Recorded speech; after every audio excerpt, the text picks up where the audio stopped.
கர்த்தர் பூமியில் இருக்கிற மனிதர்கள் பாவம் செய்யும் பொழுது அவர்களை சிட்சித்தால் அந்த சிட்சையிலையும் அந்த ஒரு நியாய தீர்ப்பிலையும் கர்த்தர் தம்முடைய வாக்குத்தத்தங்களை அடக்கித்தான் அவர் சிட்சிக்கிறார். பூமியில மாத்திரம் கர்த்தர் எப்போதெல்லாம் பாவிகளை சிட்சிக்கத்தக்கதாக நியாய தீர்ப்பு வர பண்ணுகிறாரோ அந்த நியாய தீர்ப்புல அவரால் குறிப்பிடப்பட்ட ஆத்துமாக்கள் அந்த பாவிகளோடு கூட இருந்தாலும் அவர்களுக்காக ஒரு வாக்குத்தத்தத்தை அருளுவார்.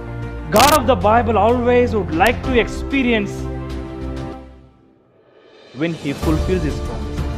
இருக்கிறவராக இருக்கிறார் என்பதான பெயருடைய கர்த்தர், ஜீவனோடு கூட இருக்கிற நித்தியமாய் இருக்கிற கர்த்தர் வாக்கு பண்ணினதை நிறைவேற்றாமல் விடமாட்டார். கர்த்தர் தம்முடைய வாக்குத்தத்தத்தை நிறைவேற்றுவது மூலியமாக நம்முடைய கர்த்தர் பொய்யுரையாதவர் என்றும் பொய் பேச தெரியாதவர் என்றும் பொய் பேசுவதற்கு அவருக்கு சாமர்த்தியம் இல்லை என்பதையும் அவர் வெளிப்படுத்துகிறார்.